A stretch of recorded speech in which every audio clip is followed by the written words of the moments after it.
Hi friends, welcome back to my channel. ಎಲ್ಲರೂ ಹೇಗಿದ್ದೀರಾ? ಎಲ್ಲರೂ ಚೆನ್ನಾಗಿದ್ದೀರಾ ಅಂದ್ಕೊಂಡಿದ್ದೀನಿ. ನಾನು ಸಹ ಚೆನ್ನಾಗಿದ್ದೀನಿ. ಇವತ್ತು ನಾನು ಹೋಗ್ತಿರುವಂಥದ್ದು ನಮ್ಮ ಊರಿನ ಪುರಾತನ ದೇವಸ್ಥಾನ, ಹಾಗೆ ಪವರ್ಫುಲ್ ದೇವಸ್ಥಾನ ಸ್ವಾರಮ್ಮನ ದೇವಸ್ಥಾನಕ್ಕೆ ಹೋಗ್ತಾ ಇದ್ದೀನಿ. ಬನ್ನಿ ಯಾವ ಥರ ಇದೆ ಅಂತ ನೋಡ್ಕೊಂಬರೋಣ. ಹೇಗೆಲ್ಲ ನಾವು ಟೈಮ್ ಸ್ಪೆಂಡ್ ಮಾಡಿದ್ವಿ ಎಲ್ಲಿ ಅಂತಂದೇಳಿ ತೋರಿಸ್ತೀನಿ. ಇಲ್ಲಿ ಎಂಟ್ರೆನ್ಸು, ಇದು ಒಳಗಡೆ ಇದು ದೇವಸ್ಥಾನಕ್ಕೆ ಹೋಗೋ ದಾರಿ. ರೈಟ್ ಸೈಡ್ ಬಂದರೆ ರಥ ಇದೆ, ಅಲ್ಲಿ ಎದುರುಗಡೆ ಕಲ್ಯಾಣಿ ಬಾವಿ ಇದೆ. ಲೆಫ್ಟ್ ಸೈಡ್ ಬಂದರೆ ಚಿಕ್ಕ ಚಿಕ್ಕ ಅಂಗಡಿಗಳನ್ನ ಇಟ್ಕೊಂಡಿದ್ದಾರೆ. ಅಲ್ಲಿ ಹಣ್ಣು, ಹೂವು, ಕಾಯಿ ಮತ್ತು ಸ್ನ್ಯಾಕ್ಸು, ವಾಟ್ರ್ ಬಾಟಲು ಮತ್ತು ಬಜ್ಜಿ, ಬೋಂಡ, ಚುರುಮುರಿ, ಬಾರ ಮಸಾಲೆ ಎಲ್ಲ ಮಾರ್ತಾ ಇರ್ತಾರೆ. ಹಾಗಾಗಿ ಇಲ್ಲಿ ನೋಡಿ, ನಾನು ಬರ್ತಿದ್ದಂಗೆ ನಾನು ಮನೆಯಿಂದ ಕಾಯಿ, ಹೂವು, ಹಣ್ಣು ತಂದಿರಲಿಲ್ಲ. ಇವರು ನಮಗೆ ಗೊತ್ತಿರೋರು, ನಾನು ದೊಡ್ಡಮ್ಮ ಅಂತೀನಿ. ಇವರು ಮಾತಾಡಿಸ್ತಾಯಿದ್ರು, ಹೇಗಿದೆಯಮ್ಮ, ಚೆನ್ನಾಗಿದೆಯಾ ಅಂತನ. ಹಂಗೆ ಮಾತಾಡಿಕೊಂಡು ಅಲ್ಲೇ ಕಾಯಿ ತೊಗೋತಾ ಇದ್ದೀನಿ. ಕಾಯಿ ತೊಗೊಂಡಿದ್ದಾದಮೇಲೆ ಮತ್ತೆ ನಾನು ಚೇಂಜ್ ಇಸ್ಕೊಂಡು ಆ ಕಡೆ ಹೋಗ್ಬಿಟ್ಟು ಕೈಕಾಲು ಮುಖ ತೊಳ್ಕೊಂಡೇ ಹೋಗಬೇಕು. ನಾವು ಮನೆಯಿಂದ ಸ್ನಾನ ಮಾಡ್ಕೊಂಬಂದಿದ್ರು ಅಷ್ಟೇ ಕೈಕಾಲು ಮುಖ ತೊಳ್ಕೊಂಡೇ ಒಳಗಡೆ ಹೋಗೋದು. ಪ್ರತಿಯೊಬ್ಬರು ಅಷ್ಟೇ ಕೈಕಾಲು ಮುಖ ತೊಳ್ಕೊಂಡೇ ಒಳಗಡೆ ಹೋಗೋದು. ಯಾರೂ ಹಾಗೆ ಹೋಗೋದಿಲ್ಲ, ಯಾರೋ ಒಬ್ಬೊಬ್ಬರು ಹೋಗ್ತಾರೆ ಅನಿಸುತ್ತೆ ಅಷ್ಟೇ, ನಂಗೆ ಗೊತ್ತಿರೋ ಪ್ರಕಾರ. ನಮ್ಮ ಮನೇಲಿ ಪ್ರತಿಯೊಬ್ಬರು ಅಷ್ಟೇ ಕೈಕಾಲು ಮುಖ ತೊಳ್ಕೊಂಡೇ ಒಳಗಡೆ ಹೋಗೋದು. ಕೈಕಾಲು ಮುಖ ತೊಳ್ಕೊಂಡಿದ್ದಾದಮೇಲೆ ಇಲ್ಲಿ ಎಂಟ್ರೆನ್ಸಲ್ಲಿ ಅಗ್ನಿಗೊಂಡ ಇದೆ. ಇದಕ್ಕೆ ನಾವು ಫಸ್ಟು ಕೈ ಮುಕ್ಕೊಂಡು ಇಲ್ಲಿ ಧೂಳ್ತಿ ಅಂತೀವಲ್ವ, ಬೊಟ್ಟು, ಇದರಲ್ಲಿರೋದು ಅಂದರೆ ಜಾತ್ರೆ ಟೈಮಲ್ಲಿ ಸುಟ್ಟಿರುತ್ತಲ್ವ ಮಣ್ಣು, ಆ ಮಣ್ಣನ್ನು ನಾವು ಎತ್ಕೊಂಡ್ಬಿಟ್ಟು ಹಣೆಗಿಟ್ಕೊಂಡು, ಇದು ತುಂಬಾ ಪವರ್ಫುಲ್ಲು. ಆಮೇಲಿಂದ ಸ್ವಲ್ಪ ಫುಲ್ಲು ಒಂಥರ ನುಣ್ಣಗೆ ಬರುತ್ತಲ್ವ ಮಣ್ಣು, ಆ ಮಣ್ಣನ್ನು ಸ್ವಲ್ಪ ನಾವು ಬಾಯಿಗೆ ಹಾಕ್ಕೋತೀವಿ, ಏನಾದರೂ ಕಾಯಿಲೆ ಇದ್ದರೆ ವಾಸಿ ಮಾಡು ಅಂತ. ಅವಾಗಿಂದನೂ ನಮ್ಮ ತಾತಂದ್ರ ಕಾಲದಿಂದನೂ ಅದು ನಡ್ಕೊಂಬಂದಿದೆ. ಇವತ್ತು ಅದನ್ನೇ ನಡೆಸ್ಕೊಂಡು ಹೋಗ್ತಿದ್ದಾರೆ. ಇದು ಪೂಜೆ ಮಾಡ್ಕೊಂಡಿದ್ದಾದಮೇಲೆ ನಾವು ಒಳಗಡೆ ಹೋಗ್ಬೇಕಲ್ವ, ಹೋಗ್ತಾ ಇದ್ದೀವಿ. ರೈಟ್ ಸೈಡಲ್ಲಿ ಬಂದರೆ ನಾಗರಕಟ್ಟೆ ಇದೆ, ನಾಗರಕಲ್ಲು. ಆಮೇಲಿಂದ ಹಳೇ ದೇವಸ್ಥಾನದಲ್ಲಿ ಇದ್ದಿದ್ದ ಕಲ್ಲುಗಳೆಲ್ಲ ಅಲ್ಲಿಟ್ಟಿದ್ದಾರೆ. ಹಳೇ ದೇವಸ್ಥಾನ ಇತ್ತು ಇದು ಮುಂಚೆ, ಒಡೆದ್ಬಿಟ್ಟು ಹೊಸದಾಗಿ ಕಟ್ಟಿರುವಂಥದ್ದು ಇದು ಮತ್ತೆ ಹೊಸ ದೇವಸ್ಥಾನ. ಇವಳು ನಮ್ಮ ಅಕ್ಕನ ಮಗಳು, ಎರಡನೇ ಅಕ್ಕನ ಮಗಳು ಅನಿಷ್ಕಾ ಅಂತ.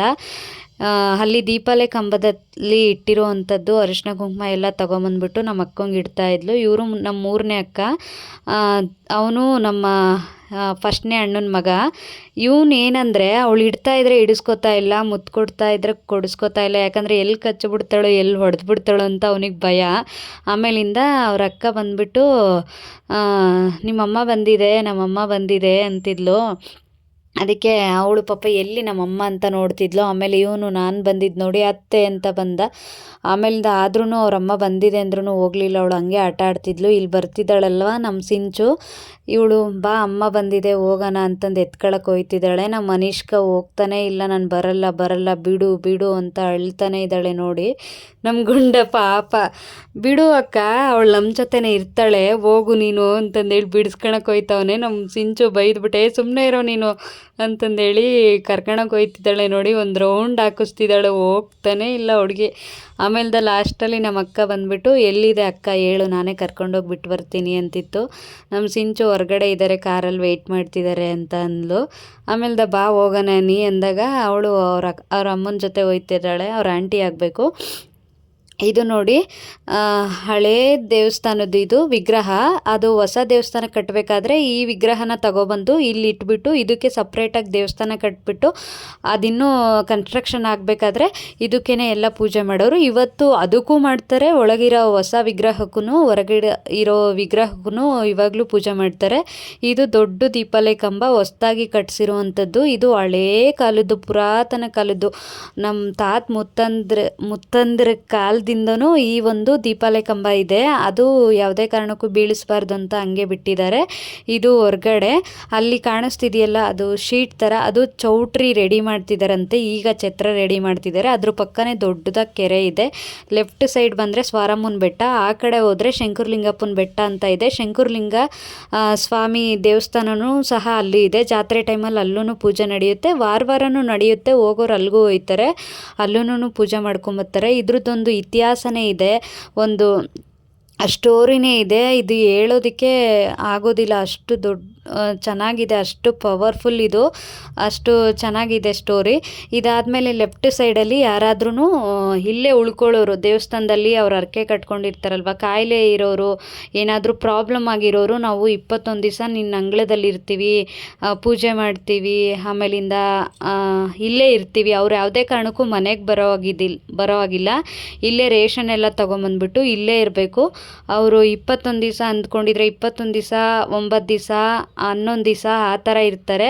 ಇದ್ದಾಗ ಅಲ್ಲಿ ಅಡುಗೆ ಮಾಡ್ಕೊಂಡು, ಹೊರಗಡೆ ಅಡುಗೆ ಮಾಡ್ಕೊಂಡು ಬಂದು ಹೊರಗಡೆ ಊಟ ಮಾಡಿಕೊಂಡು ಒಳಗಡೆ ಮಲಿಕೋತಾರೆ. ಆಮೇಲೆ ಮಧ್ಯರಾತ್ರಿ 3 ಗಂಟೆಲಿ ಎದ್ಬಿಟ್ಟು, ಯಾರೂ ಎದ್ದೇಳಬಾರ್ದು, ಅವರೊಬ್ಬರೇ ಎದ್ದಿರಬೇಕು. ಅಂಥ ಟೈಮಲ್ಲಿ ತಣ್ಣೀರಲ್ಲಿ ಸ್ನಾನ ಮಾಡಿಬಿಟ್ಟು ಪೂಜೆ ಮಾಡ್ತಾರೆ. ಯಾವುದೇ ಕಾರಣಕ್ಕೂ ಒಂದು ಸ್ವಲ್ಪ ಉಳ್ಳಗಡ್ಡಿನೂ ಅಲ್ಲಾಡೋದಿಲ್ಲ, ಅಷ್ಟೂ ಭಯ ಆಗೋದಿಲ್ಲಂತೆ ಪಾರಣೆ ಮಾಡೋರಿಗೆ. ಅಷ್ಟು ಧೈರ್ಯ ತುಂಬಿರುತ್ತೆ ನಮ್ಮ ಸ್ವರಮ್ ತಾಯಿ, ಅಷ್ಟು ಕಾಪಾಡ್ತಾ ಇರ್ತಾಳೆ. ಇವತ್ತಿನವರೆಗೂ ಎಷ್ಟೋ ಜನ ಪಾರಣೆ ಮಾಡಿದ್ದಾರೆ. ಮಿಡ್ ನೈಟಲ್ಲಿ ಒಬ್ಬೊಬ್ಬರೇ ಎದ್ದು ಭಯ ಪಡೋರು ಸಹ ಭಯ ಪಡ್ದೇ ಇಲ್ಲಿ ಪೂಜೆ ಮಾಡಿಕೊಂಡು, ಶಂಕರಲಿಂಗಪ್ಪನ ಬಂಡೆ ಆ ಕಡೆ ಸ್ವಲ್ಪ ಒಂದು 200 ಮೀಟರ್ ಇದೆ, ಅಲ್ಲಿಗೆ ಅವರೊಬ್ಬೊಬ್ಬರೇ ಬಂಡೆ ಹತ್ತಿ ಅಲ್ಲೆಲ್ಲ ಪೂಜೆ ಮಾಡ್ಕೊಂಬರ್ತಾರೆ. ಯಾರಿಗೇನು ಪ್ರಾಬ್ಲಮ್ ಆಗಿಲ್ಲ, ಅಷ್ಟು ಇದರಲ್ಲಿ ಕಾಪಾಡ್ತಾಳೆ ನಮ್ಮ ಸ್ವರಮ್ ತಾಯಿ. ಅದಾದಮೇಲೆ ನೋಡಿ, ನಾನು ಒಂದು ರೌಂಡ್ ಬಂದಿದ್ದಾದಮೇಲೆ ಇಲ್ಲಿ ನಮ್ಮ ಅಕ್ಕವ್ರೇನೋ ಅವಳಿಗೆ ಹುಷಾರಿಲ್ಲದೆ ಇರುವಾಗ, ನಮ್ಮ ಅಪ್ಪಂಗೆ ಹುಷಾರಿಲ್ಲದೆ ಇರುವಾಗ, ಹುಷಾರಾದಮೇಲೆ ನಾನು ಹೂವು ಹಾಕಿಸ್ತೀನಮ್ಮ, ನಮ್ಮ ಅಪ್ಪನ ಬೇಗ ಹುಷಾರು ಮಾಡು ಅಂತ ಮುಕ್ಕೊಂಡಿದ್ಲಂತೆ. ನಮ್ಮ ಅಪ್ಪ ಹುಷಾರಾದಾಗ ನೋಡಿ ಹೂವು ಹಾಕ್ಸೋದಕ್ಕೆ ತಗೊಂಬಂದು ಕೊಟ್ಟಿದ್ದಾಳೆ, ಹೂವು ತಂದು ಕೊಟ್ಟಿದ್ದಾಳೆ. ಅವರೆಲ್ಲ ಹೂವು ಹಾಕ್ತಿದ್ದಾರೆ. ಅದಕ್ಕೂ ಮುಂಚೆ ಅಡುಗೆ ಮಾಡಿಸೋರು ಪೂಜೆ ಕಟ್ಟಿಸಿದ್ದಾರೆ. ಪೂಜೆ ಕಟ್ಟಿಸಿ ಅವರು ಅಡುಗೆ ಮಾಡೋದಕ್ಕೆ ರೆಡಿ ಮಾಡಿಕೊಂಡು, ಅಡುಗೆ ಎಲ್ಲ ಆದಮೇಲೆ ತಗೊಂಬಂದು ಪೂಜೆ ಮಾಡಿಸಿ ಇಲ್ಲಿ ಪ್ರಸಾದ ಇದು ಆಮೇಲೆ ತೀರ್ಥ ಹಾಕ್ತಾರೆ. ಅಡುಗೆಗೆಲ್ಲ ತೀರ್ಥ ಹಾಕಿದ್ಮೇಲೆ ಆಮೇಲೆ ಊಟಕ್ಕೆ ಬಡಿಸ್ತಾರೆ. ಪ್ರತಿ ವಾರನೂ ಇಲ್ಲಿ ಊಟ ಹಾಕಿಸ್ತಾರೆ ಅಂದ್ಕೊಂಡು, ಅಂದರೆ ಅವ್ರಿಗೇನಾದರೂ ಅಂದ್ಕೊಂಡಿದ್ದಾತು ಅಂದರೆ ಎಲ್ಲರೂ ಬಂದು ಊಟ ಹಾಕಿಸ್ತಾರೆ. ಅದಾದಮೇಲೆ ನೋಡಿ, ಎಲ್ಲ ಹೂವು ಹಾಕಿದ್ದಾದಮೇಲೆ ಲಾಸ್ಟಲ್ಲಿ ಅವರೆಲ್ಲ ಕ್ಲೀನ್ ಮಾಡ್ಕೋತಿದ್ದಾರೆ. ಎಷ್ಟು ಚೆನ್ನಾಗಿ ಕಾಣಿಸ್ತಿದೆ. ಬಟ್ ನನಗೆ ಅವರು ಪಾಪ ಅಲ್ಲೇ ಹೂವು ಹಾಕ್ಬೇಕಾದ್ರೂ ರೆಡಿ ಮಾಡಬೇಕಾದ್ರೂ ಯಾವಾಗೂ ಓಡಾಡ್ತಾನೆ ಇದ್ದರು, ಕರೆಕ್ಟಾಗಿ ತೆಕ್ಕೊಳ್ಳೋದಕ್ಕೆ ಆಗಲಿಲ್ಲ ನಂಗೆ ವೀಡಿಯೋಸು. ನೋಡಿ ಎಷ್ಟು ಚೆನ್ನಾಗಿ ಕಾಣಿಸ್ತಿದೆ ಅಲ್ವಾ, ತುಂಬಾ ಪವರ್ಫುಲ್ಲು ಇದು. ಅದಾದಮೇಲೆ ಲಾಸ್ಟಲ್ಲಿ ನಮ್ಮ ಅಕ್ಕವ್ರು ಬಂದುಬಿಟ್ಟು ಹೂವು ಎಲ್ಲ ಹಾಕ್ಸಿದ್ದಾದಮೇಲೆ ಪೂಜೆ ಮಾಡಿಸ್ತಾ ಇದ್ದಾರೆ. ಈ ಕಡೆ ಬಂದರೆ ದೊಡ್ಡ ದೊಡ್ಡ ಉಂಡಿಗಳು, ಇವರೆಲ್ಲನೂ ಹರಕೆ ಕಟ್ಕೊಂಡು ಅವರಿಗೆ ಕಂಪ್ಲೀಟ್ ಆದಮೇಲೆ, ಏನಾದರೂ ಸಕ್ಸಸ್ ಆದಮೇಲೆ ಕೊಡಿಸಿರೋ ಅಂಥದ್ದು ಅಂತ ಅಂದರು. ಅದಾದಮೇಲೆ ನೋಡಿ ಪೂಜೆ ಮಾಡಿಸ್ಕೊಂಡು, ಮತ್ತು ನಮ್ಮ ಗುಂಡ ನಾನು ಇಸ್ಕೊತೀನಿ ಅಂತಿದ್ದ. ನಮ್ಮ ಮಾವ ಸರಿ ಆಯಿತು ಅಂತ ಅವನ ಕೈಲೇ ಇಸ್ಕೊಂಡು ಅವನಿಗೆ ಕೊಡಿಸ್ತಾ ಇದೆ. ಅವನೊಂಥರ ತಲೆ ಹರಟೆ. ಅವ್ರ ಮಾವ ಯಾರಿಲ್ಲ ಅಂದರೂ ಅವನಿಗೆ ಅವ್ರ ಮಾವ ಇದ್ಬಿಡ್ಬೇಕು. ಅವ್ರ ಅಮ್ಮ ಇಲ್ಲ ಅಂದರೂ ಒನ್ ಡೇ ಫುಲ್ಲು, ಒಂದು ನೈಟು ಅವ್ರ ಮಾವನ ಜೊತೆ ಆರಾಮಾಗಿ ಇದ್ದುಬಿಡ್ತಾನೆ. ಅವ್ರ ಅಮ್ಮಂಗೇನು ಅದೇನು ಚಿಂತೆ ಇಲ್ಲ, ಅವ್ರ ಮಾವನ ಜೊತೆ ಬಿಟ್ಬಿಟ್ಟು ಆರಾಮಾಗಿ ಇದ್ದುಬಿಡುತ್ತೆ. ಅದಾದಮೇಲೆ ನೋಡಿ, ಇಲ್ಲಿ ಏನು ಗೊತ್ತಾ, ಹರಕೆ ಕಟ್ಕೊಳ್ಳೋದು ಅಂದರೆ ಬಾಯಿ ಬೀಗ ಹಾಕಿಸ್ತೀನಿ, ಮತ್ತು ಹತ್ಬೆಳ್ಳಾರತಿ ಕಟ್ತೀನಿ, ಮತ್ತು ಸಿಡಿ ಆಡ್ತೀನಿ ಅಂತ ಮುಕ್ಕೋತಾರೆ. ಹತ್ಬೆಳ್ಳಾರತಿ ಕಟ್ಟೋದು ಫಸ್ಟ್ ಡೇ, ಅಗ್ನಿಗೊಂಡದ ದಿವಸ ಹತ್ಬೆಳ್ಳಾರತಿ ಎಲ್ಲ ಕಟ್ತಾರೆ, ಅಂಗೈಯಾರತಿ ಕಟ್ತಾರೆ. ದೀಪ ಎಷ್ಟು ಚೆನ್ನಾಗಿ ಉರಿತಾ ಇರುತ್ತೋ, ಅದು ಒಂದು ಏನು ಗೊತ್ತಾ, ಅಂಟು ಮುಂಟು ಆಗದೆ ಇದ್ದರೆ ಚೆನ್ನಾಗಿ ಉರಿಯುತ್ತಂತೆ, ಅಂಟು ಮುಂಟು ಆದರೆ ಕೆಟ್ಟು ಹೋಗುತ್ತಂತೆ. ಅದು ಒಂದು ಇದಿದೆ.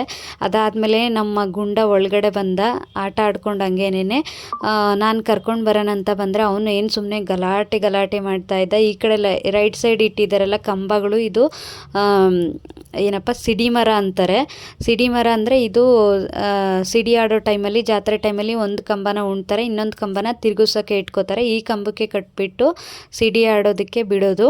ಸಿಡಿ ಆಡಬೇಕಾದ್ರೂ ಅಷ್ಟೇ, ಅವ್ರಿಗೆ ಸಪ್ರೇಟ್ ಅಡುಗೆ, ಅವ್ರಿಗೇನೆ ಸಪ್ರೇಟು ಡ್ರೆಸ್ಸು, ಟವೆಲ್ಲು, ಏನೇ ಆಗಲೇಳು ನಾವೇನು ಮುಟ್ಟಬಾರ್ದು, ಅವ್ರದ್ದೇನು ತಿನ್ನಬಾರ್ದು, ಅಷ್ಟು ಭಕ್ತಿಯಿಂದ ಅವ್ರಿಗೆ ಸಪ್ರೇಟಾಗಿ ಮಾಡ್ತಾರೆ. ಅವ್ರು ಆಮೇಲಿಂದ ಸ್ಲಿಪ್ಪರ್ ಎಲ್ಲ ಹಾಕೋ ಆಗಿಲ್ಲ, ಮತ್ತು ಬೇರೆ ಎಲ್ಲೂ ತಿನ್ನೋ ಆಗಿಲ್ಲ. ಯಾರು ಕೊಟ್ಟರು ನೆಂಟರು ಅಂತಾರಲ್ಲ, ಅವ್ರು ಯಾರು ಕೊಟ್ಟರು ತಿನ್ನೋ ಆಗಿಲ್ಲ. ಜೊತೆಗೆ ನಾವು ಸಹ ಸ್ಲಿಪ್ಪರ್ ಹಾಕೋಂಗಿಲ್ಲ ಈ ಒಂದು ಜಾತ್ರೆ ಟೈಮಲ್ಲಿ. ಅದಾದಮೇಲೆ ಅವರು ಬಾಳೆಹಣ್ಣು ಕೊಟ್ಟರು, ಬಾಳೆಹಣ್ಣು ಇಸ್ಕೊಂಡು ಓಡ್ತಾ ಇದ್ದೇನೆ. ಅವರು ಏನೋ ಮಂಡೆ ಅಂತಂದೇಳಿ ದೀಪ ಹಚ್ತಾ ಇದ್ರು. ಹಾಗೆ ಮಾತಾಡ್ಸ್ಕೊಂಡು ಇದಾದಮೇಲೆ ನಮ್ಮ ಅತ್ತಿಗೆ, ಇದು ನಮ್ಮ ಅಣ್ಣನ ಫಸ್ಟ್ನೇ ಅತ್ತಿಗೆ, ನಮ್ಮ ದೊಡ್ಡಣ್ಣನ ಹೆಂಡ್ತಿ. ಅದಾದಮೇಲೆ ಇವನು ಅಮ್ಮ ಅವ್ರು ಬಾಳೆಹಣ್ಣು ಕೊಟ್ಟರು ಅಂತಿದ್ದ. ನಮ್ಮ ಅಕ್ಕ ಯಾರು ಕೊಟ್ಟರು ಅಂತಿತ್ತು. ಅವ್ರು ಕೊಟ್ಟರು ಅಕ್ಕ ಅಂತ ನಾನು ಹೇಳಿದೆ. ಇದು ನಮ್ಮ ಅತ್ತಿಗೆಯವ್ರ ಅಪ್ಪ, ನಮ್ಮ ಅಮ್ಮ ಅವ್ರ ಅಣ್ಣ. ಅದು ನಮ್ಮಮ್ಮ ಆಮೇಲೆ ನಮ್ಮ ಅಕ್ಕವರು ಅನಿ ಎಲ್ಲೋದ್ಲು ಅಂತ ಕೇಳ್ತಿತ್ತು. ಅವ್ರು ಹೋದ್ರು ಕಣಕ ಅಂತಂದೇಳಿ ನಮ್ಮ ಅಮ್ಮಂಗೆ ಹೇಳ್ತಾ ಇತ್ತು. ಅದಾದಮೇಲೆ ನಮ್ಮ ಅಕ್ಕವರು ಪೂಜೆ ಎಲ್ಲ ಮುಗಿಸ್ಕೊಂಡು ಹೊರಗಡೆ ಬಂದು ಮತ್ತೆ ಪೂಜೆ ಮಾಡ್ತಿದ್ದೆ. ಹೊರಗಡೆ ಒಂದು 3 ರೌಂಡು ಪಾರಣೆ ಮಾಡ್ತಿದ್ದಾರೆ. ಅದು ನೋಡ್ದ ನಮ್ಮ ಮಾವ ಅಂತಂದೇಳಿ ಎದ್ನೋ ಬಿದ್ನೋ ಅಂತ ಓಡ್ತಿದ್ದಾನೆ ನಮ್ಮ ಗುಂಡ. ಆಮೇಲೆ ಲಾಸ್ಟಲ್ಲಿ ಕೊನೆಯಲ್ಲಿ ನಮ್ಮ ಅಪ್ಪ ಬಂತು. ನಮ್ಮ ಮಾವನೇ ಹೋಗಿ ಕರ್ಕೊಂಡು ಬಂತು. ನಮ್ಮ ಅಪ್ಪಂಗೆ ಸ್ವಲ್ಪ ಕಾಲು ಏನೋ ಒಂಥರ ಗಾಯ ಥರ ಆಗಿಬಿಟ್ಟು ಅದು ಜಾಸ್ತಿ ಆಗಿಬಿಟ್ಟು ಬ್ಯಾಂಡೇಜ್ ಮಾಡಿಸ್ಕೊಂಡಿತ್ತು. ಅದು ನಡೆಯೋದಕ್ಕೆ ಆಗ್ತಾ ಇರಲಿಲ್ಲ. ಹಾಗಾಗಿ ನಮ್ಮ ಮಾವನೇ ಹೋಗಿ ಕರ್ಕೊಂಡು ಬಂದಿತ್ತು. ನಮ್ಮ ಅಮ್ಮ ಕರ್ಕೊಂಡು ಬಂದಿದ್ದಾದಮೇಲೆ ನಮ್ಮ ಅಪ್ಪ ಬಂದು ಪೂಜೆ ಮಾಡಿ ಇವ್ರು ನೋಡಿ ಮಡ್ಲಕ್ಕಿ ಕೊಡ್ತಾ ಇದ್ದಾರೆ. ಸೀರೆ, ಮಡ್ಲಕ್ಕಿ ಎಲ್ಲನೂ ಪ್ರತಿಯೊಂದು ಕೊಡ್ತಾ ಇದ್ದಾರೆ. ನಮ್ಮಮ್ಮ ಅದಾದಮೇಲೆ ಲಾಸ್ಟಲ್ಲಿ ಬಂದುಬಿಟ್ಟು ಪೂಜಾರಪ್ಪ ಹತ್ರ ಹೂವು ಕೊಡಿ ಅಂತ ಏನೋ ಕೇಳ್ತಾ ಇತ್ತು. ಅದೆಲ್ಲ ಇಸ್ಕೊಂಡಿದ್ದಾದಮೇಲೆ ನಾನು ನಮ್ಮಪ್ಪ ಹೊರಗಡೆ ಹೋದ್ವಿ. ಇವರಿನ್ನೂ ಪೂಜೆ ಮಾಡಿಸ್ತಾ ಇದ್ರು. ಈ ಕಡೆ ರೈಟ್ ಸೈಡಲ್ಲಿ ಬಂದರೆ ಮತ್ತೆ ಅದೇ ಎಲ್ಲಿ ಪೂಜೆ ಕಟ್ಸಿದ್ರಲ್ಲ ಅವರೇ ಅನಿಸುತ್ತೆ. ಅವರು ಎಲ್ಲ ಪ್ರಸಾದಕ್ಕೆ ರೆಡಿ ಮಾಡ್ಕೋತಾ ಇದ್ರು. ಪೂಜೆದಕ್ಕೆ ಏನೇನು ಕೊಡಬೇಕು ಅದೆಲ್ಲನೂ ರೆಡಿ ಮಾಡ್ಕೋತಿದ್ರು. ಹೊರಗಡೆ ಬಂದೆ ನೋಡಿ, ಇಲ್ಲೆಲ್ಲ ಕೂತ್ಕೊಂಡಿದ್ದಾರೆ. ಸ್ವಲ್ಪ ಹೊತ್ತು ಕೂತ್ಕೊಂಡು ಹೊರಡ್ತೀವಿ ಮನೆಗೆ. ಇದು ನೋಡಿ ಜಾಜಗಿರಿ ಮರ, ಇದರಲ್ಲಿ ಹೂವು ಬಿಡುತ್ತೆ. ಎಷ್ಟು ಘಮ ಘಮ ಅಂತ ಇರುತ್ತೆ ಗೊತ್ತಾ. ಈ ಒಂದು ಹಳೇ ಕಾಲದ್ದು ನಮ್ಮ ಸ್ವಾರಮ್ಮಂದು ಪಾದ ಇದು. ಇದನ್ನು ಈ ಒಂದು ವಿಡಿಯೋ ಇಷ್ಟ ಆಗಿದ್ರೆ ಪ್ಲೀಸ್ ಲೈಕ್ ಮಾಡಿ, ಶೇರ್ ಮಾಡಿ, ಫ್ರೆಂಡ್ಸ್ ಜೊತೆ, ಫ್ಯಾಮಿಲಿ ಜೊತೆ, ಹಾಗೆ ಕಮೆಂಟ್ ಮಾಡೋದನ್ನು ಮರಿಬೇಡಿ. ಬಾಯ್ ಬಾಯ್.